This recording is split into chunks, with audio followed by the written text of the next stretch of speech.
चलिए अब सीधा आपको ले चलते हैं भारत मंडपम, जहां पर प्रधानमंत्री नरेंद्र मोदी मौजूद हैं।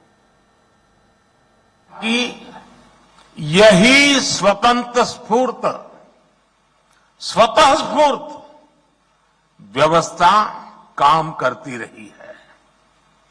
सहकार ही हमारे आत्मनिर्भर समाज का आधार हुआ करती थी। सहकारिता केवल व्यवस्था नहीं है,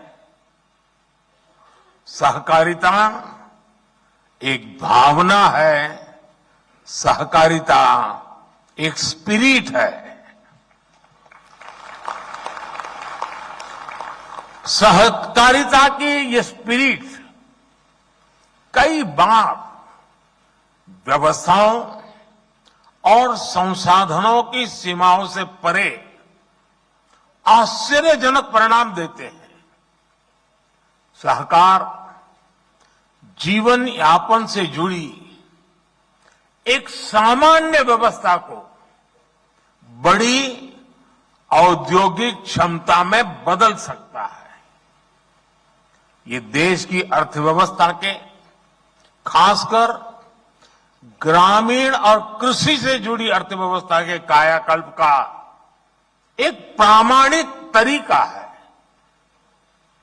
एक अलग मंत्रालय के जरिए हम देश के इस सामर्थ्य को और कृषि क्षेत्र की बिखरी हुई इस ताकत को ही एकत्र करने का भी ये भगीरथ प्रयास है।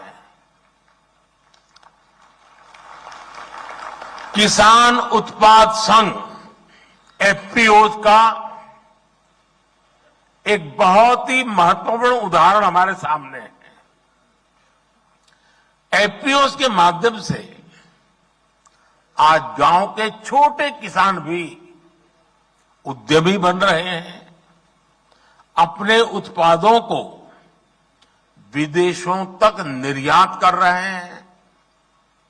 हमने देश में 10,000 एफपीओज बनाने का लक्ष्य रखा था।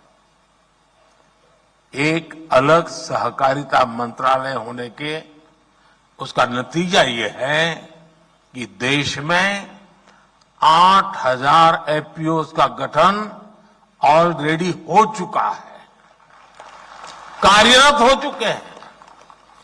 कई एफपीओज की सक्सेस स्टोरी की चर्चा आज देश के बाहर भी हो रही है।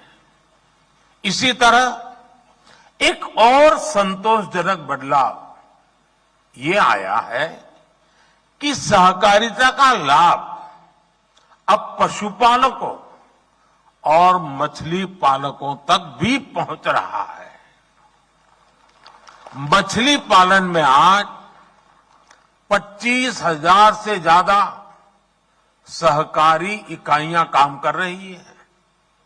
आने वाले 5 वर्षों में सरकार का लक्ष्य 2 लाख सहकारी समितियां बनाने का है। और इनमें एक बड़ी संख्या फिशरीज सेक्टर की सहकारी समितियों की भी होने जा रही है। साथियों, सहकारिता की ताकत क्या होती है? गुजरात में मुख्यमंत्री के रूप में मैंने इस ताकत को अनुभव किया है। गुजरात में अमूल की सफलता की गाथा आज पूरी दुनिया जानती है। हम सब दुनिया भर के बाजार में पहुंच चुके लिज्जत पापड़ के बारे में भी जानते हैं। इन सभी आंदोलनों को मुख्य रूप से देश की महिलाओं ने ही लीड किया है। आज देश में भी डेयरी और कृषि में सहकार से किसान जुड़े हैं। उनमें करोड़ों की संख्या में महिलाएं ही है। महिलाओं के इसी सामर्थ्य को देखते हुए सरकार ने भी सहकार से जुड़ी नीतियों में उन्हें प्राथमिकता दी है। आप जानते हैं कि हाल में ही multi state cooperative society act में सुधार लाया गया है। इसके तहत मल्टी स्टेट कोऑपरेटिव सोसाइटी के बोर्ड में महिला डायरेक्टर्स होना अनिवार्य कर दिया गया है। हमारे देश में संसद में अगर नारी शक्ति वंदन अधिनियम पास होता है तो बहुत चर्चा होती है, लेकिन ये उतनी ही ताकत वाला बड़ा महत्वपूर्ण कानून हमने बनाया है, लेकिन बहुत कम लोग उसकी चर्चा करते हैं।